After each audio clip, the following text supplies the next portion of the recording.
Olá, tudo bom?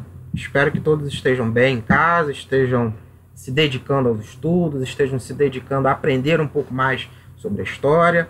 Eu sou o professor Jonathan e vim aqui fazer mais um videozinho sobre história para tentar ajudar você que está em casa estudando nesse momento, tanto para a escola ou se preparando para o Enem. Então, eu sigo aqui minhas propostas de videoaula ou de teleaulas para tentar ajudá-los de forma simples, de forma curta, direta, mas ao mesmo tempo profunda, tentando entender os principais aspectos da história. E hoje vou trazer a aulinha para vocês, nesse momento, sobre as doutrinas sociais do século XIX. O século XIX é muito rico em ideias políticas, em ideias sociais, há uma grande efervescência, uma grande emergência de ideias políticas, sociais, e a gente vai tratar um pouco delas aqui rapidamente. Como que elas surgem, por que elas surgem, as suas principais características. O que guarda muita relação também com o mundo de hoje, atual, século XXI. Vários desses termos aqui que eu coloquei no subtítulo, liberalismo, capitalismo, socialismo, comunismo, anarquismo, esses ismos todos, têm voltado muito à tona no palavreado, nas conversas, nos debates, não só debates acadêmicos, mas também debates no dia a dia, nas redes sociais. Então, até para a gente saber como debater, é preciso a gente entender o que significa cada um desses conceitos. E como vocês vão perceber, não é necessário exatamente concordar ou discordar dessas doutrinas, mas é necessário entendê-las, né? Para que você, num possível debate, possa se posicionar sem falar besteira. Porque o que a gente mais tem escutado por aí é muita besteira, distorcendo vários desses conceitos. Então, fica a dica para você entender um pouco sobre esses conceitos nessa aula de hoje. Aí vai além, né, do estudo para a escola, do estudo para o vestibular, mas do entendimento da vida e da política, inclusive hoje, no Brasil atual, tão complicado que a gente está vivendo. Então, vamos tentar aprender um pouquinho sobre esses conceitos para não falar besteira por aí, ok? Bom, então vamos estudar rapidamente esses 4 conceitos que se interrelacionam entre si: liberalismo, capitalismo, socialismo, comunismo e o anarquismo. Bom, primeiro a gente tem que lembrar que o século XIX é aquele século posterior à Revolução Industrial Inglesa. Acontece uma Revolução Industrial na Inglaterra, no século XVIII. Eu já fiz uma aulinha sobre a Revolução Industrial, que eu vou colocar na descrição aqui, perdão, na descrição do vídeo. Então, se você esqueceu, não se lembra sobre a Revolução Industrial, é importante assistir porque ela guarda estreita relação com essas doutrinas sociais. Então, a Revolução Industrial do século XVIII, ela muda completamente as relações sociais, as relações de trabalho entre as pessoas, principalmente a relação entre o patrão e o seu trabalhador. E essa mudança nas relações de trabalho vai impactar profundamente no cotidiano das pessoas. Por quê? Primeiro, há um grande êxodo rural. As pessoas começam a deixar o campo e ir para a cidade em busca de emprego. Só que as nascentes indústrias não vão suportar toda essa demanda de mão de obra, o que vai gerar um grande desemprego e uma massa de trabalhadores desempregados, pobres, que vão inchar as cidades, causando grandes problemas de urbanização, com o crescimento desordenado dessas cidades e o aumento da pobreza. Também há um grande aumento da concentração de renda. Os donos das fábricas, que o Marx vai chamar de burguesia, são os donos dos meios de produção, a gente vai falar disso daqui a pouco. Há uma grande concentração, eles concentram muito a renda, tudo bem?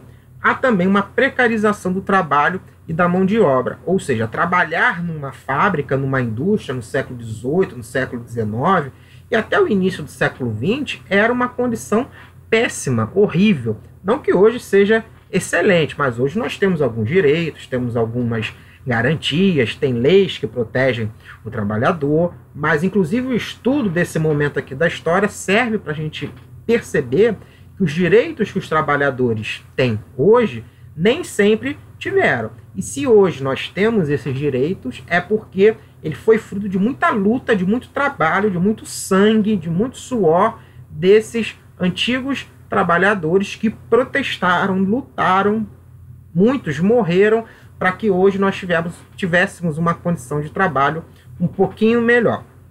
além de péssimas condições também de trabalho e de vida. Isso a gente já falou um pouco lá quando estudamos a Revolução Industrial. Trabalho de 16 horas diárias, enfim, sem nenhum tipo de seguridade social, férias, 13º, ficava doente, era jogado no canto, não trabalhava, não tinha a mínima condição de se sustentar. Então toda essa mudança, esse caos no trabalho, fez com que algumas pessoas no século XIX começassem primeiro a tentar entender o que estava acontecendo, né? Por que o trabalho se modificou tanto com a indústria. E segundo, como superar isso.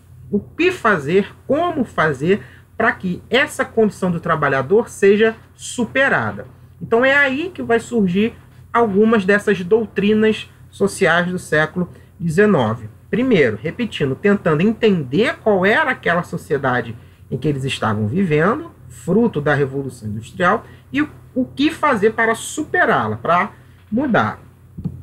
Então, o primeiro conceito importante que a gente vai ter que entender é o conceito de liberalismo e de capitalismo. Atenção, liberalismo e capitalismo não é a mesma coisa. Na verdade, o liberalismo é uma característica do capitalismo. Eles não são sinônimos, embora no senso comum a gente possa utilizar. Na verdade, o liberalismo é um conceito que nasce econômico, principalmente pelo Adam Smith, considerado o pai do liberalismo econômico, que consiste em o que esse liberalismo? Principalmente o favorecimento do livre mercado e da livre iniciativa, ou seja, o Estado, o governo, ele não deve interferir na economia, já que a mão invisível do mercado iria autorregular as relações econômicas, ou seja, o Estado não deve interferir no processo econômico. O processo econômico, as indústrias, as fábricas, os salários, os impostos, isso tudo se autorregulamentaria. Haveria uma mão invisível, essa ideia é muito forte em Adam Smith, a ideia de que há uma mão invisível da economia que controla essas relações econômicas e que o Estado não precisaria interferir nesse processo. É a ideia do Estado mínimo, ou seja, o Estado ele não deve interferir no processo econômico ou interferir o menos possível, tudo bem?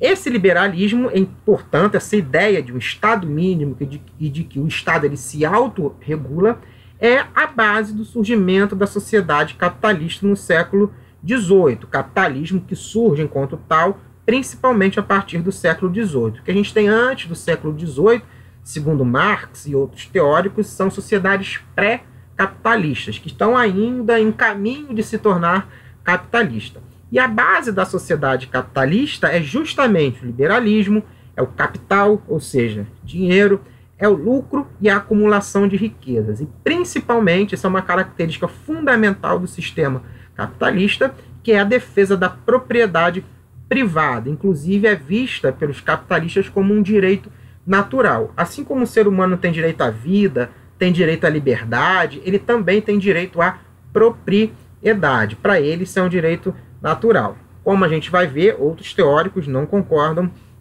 com isso. Rousseau, já no Iluminismo, não concordava com isso. Para o Rousseau, a propriedade privada não era um direito natural, era algo constituído pelos próprios seres humanos, mas não era um dado da natureza. Quando a gente diz direito natural, quer dizer que foi dado desde sempre, é natural do ser humano, como respirar, bater o coração, também seria propriedade privada. Então, para o capitalismo, é isso. Tudo bem? Agora, Marx, Engels, no livro O Manifesto Comunista, e mais especificamente o Karl Marx, no seu grande livro, na sua grande obra, sua obra principal, que é o Capital, ambas escritas, produzidas e difundidas ali em meados do século XIX, eles vão primeiro tentar entender o que é essa sociedade capitalista, que é aquilo que eu descrevi, acabei de descrever para vocês, a sociedade baseada no lucro, na defesa da propriedade privada, no individualismo, né, na autopromoção dos seus interesses, enfim. Eles analisam de forma profunda a sociedade capitalista e as suas contradições, para daí poder superar.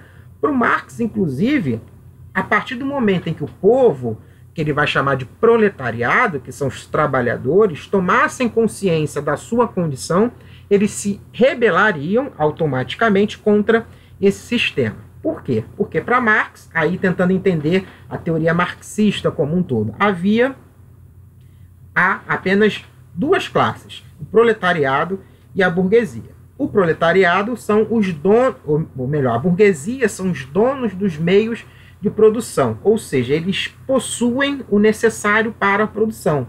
Então é o dono da fábrica, o dono da indústria, o dono do comércio. Esse é o dono do meio de produção.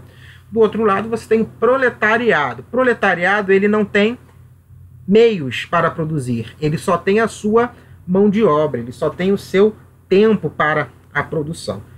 Então, a sociedade, mesmo a história, tem embutido aí um conceito de história, ela é movimentada justamente pela luta de classes, a luta entre a burguesia e o proletariado.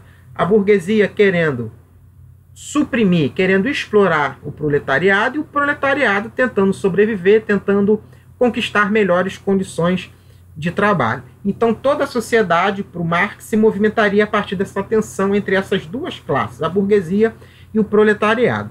E a base dessa doutrina marxista é a ideia da mais-valia. O que é a mais-valia? Esse é um conceito fundamental para entender. É a ideia de que você só recebe muito menos daquilo do que você produz numa fábrica. Então, exemplo, numa fábrica você produz para aquela fábrica um tênis por dia. Ou melhor, você produz 100 tênis por dia. Só que no final daquele dia você só recebe o equivalente a um tênis. E esses outros 99 tênis, vai para onde?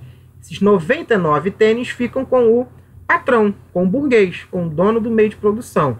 Para o Marx, isso que é a mais-valia. É essa quantidade de capital que o trabalhador produz, mas não fica com ele. Fica com o dono da fábrica, fica com o patrão. E o patrão, o burguês, ele acaba pegando a mais-valia de todos os seus funcionários, obtendo o seu lucro. Então, para o Marx, a partir do momento em que o proletariado tomasse consciência disso, tomasse consciência de que ele é explorado pelo seu patrão, tomasse consciência de que ele produz muito mais do que o que ele recebe, que é a mais-valia, esse trabalhador iria se unir, iria se juntar e iria fazer uma revolução para tomar o poder. Mas essa revolução seria em etapas, tudo bem? Seria em etapas. Primeiro atingindo o socialismo e depois o comunismo. Aqui embaixo a gente tem símbolos, né, do socialismo e do comunismo para entender um pouco. Também, socialismo e comunismo não são a mesma coisa. A gente utiliza no senso comum como sinônimos, mas também não são, ok? São coisas diferentes. Vamos ver as diferenças. Então, para o Marx, a sociedade passaria aos poucos do capitalismo até se chegar a uma sociedade comunista. O socialismo seria a transição, é uma etapa de desenvolvimento social, econômico, transitória, né? A sociedade não deveria parar no socialismo, deveria avançar em direção ao comunismo. Então, partindo do capitalismo, que seria, em termos gerais, né, a defesa da propriedade privada, o acúmulo dessa mais-valia, pensada pelo Marx, a exploração do trabalhador, o livre mercado e o livre comércio, o Estado mínimo, o consumo. Então, a partir do momento em que o proletariado tomasse consciência disso, o proletariado, o povo, tomaria o poder do burguês, do capitalista. Ao tomar o poder, o proletariado, ou seja, o povo, o trabalhador assumindo o poder, você teria instalado uma sociedade socialista, que é quando o proletário assume o poder e assume os meios de produção. Eles se tornam os donos das fábricas, eles assumem o controle dos meios de produção. A partir daí, você começaria a socializar esses meios de produção, seria dos trabalhadores, e estaria se encaminhando a uma progressiva abolição das classes sociais e, consequentemente, da luta de classes. Então, no socialismo, a burguesia ainda existiria, mas sem poder, sem prestígio, com cada vez menos acesso aos seus meios de produção. Quando se atingiria o comunismo, que é a etapa superior do do socialismo, quando todos os meios de produção não fossem controlados nem mais pelo proletariado, mas sim pelo Estado. Mas se você pensar que o Estado ou o governo é controlado pelos trabalhadores, então você tem a ideia da comunhão, do comunismo. O povo assume o Estado e todos os meios de produção passam a ser de controle do Estado, do governo. No comunismo, não há classes sociais, portanto, a burguesia é abolida, não tem mais proletariado, porque se você abole a burguesia, abole os meios de produção, então não tem mais proletário e patrão. Na verdade, todos trabalham para o Estado ou para si próprio. Haveria o fim da propriedade privada, ou seja, não tem mais propriedade privada, pois tudo pertence ao Estado, e, consequentemente, o fim da desigualdade entre os homens. Tudo bem? Então, não dá para dizer que socialismo e comunismo é a mesma coisa. Socialismo é uma etapa em direção ao comunismo, de acordo com a teoria marxista. Certo? Agora, há uma outra ideia, uma outra teoria que está fora desse esquema aqui que eu coloquei para vocês, de liberalismo, capitalismo, socialismo e comunismo, que é a teoria do anarquismo. Aqui você tem um símbolo, né, do anarquismo, que é muito conhecido. O anarquista, alguns colocam que ele vai além do comunismo, mas na verdade não. Porque o comunista, ele quer o Estado, ele quer a existência do Estado, ele quer o Estado máximo, que controle tudo. O anarquista não quer nada, ele não quer o Estado, ele não quer qualquer tipo de hierarquia política social.